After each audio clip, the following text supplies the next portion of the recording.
একটা সাধারণ কাপড়ের টুকরো, কিন্তু এর ইতিহাস হাজার বছরের। ক্যাপের জন্ম প্রাচীন সভ্যতায়। রোমান সৈন্যরা যুদ্ধক্ষেত্রে মাথা ঢাকতে ব্যবহার করত।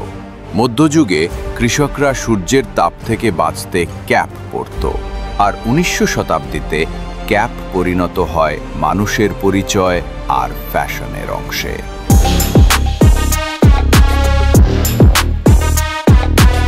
বেসবল খেলোয়াড়রা প্রথম আধুনিক ক্যাপ জনপ্রিয় করে।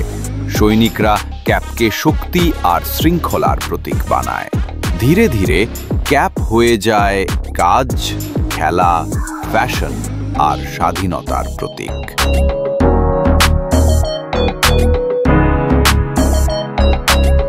আজ মানুষ ক্যাপ পরে শুধু সূর্য থেকে বাঁচার জন্য নয়, ক্যাপ পরে নিজের স্টাইল দেখাতে, নিজের গল্প বলার জন্য।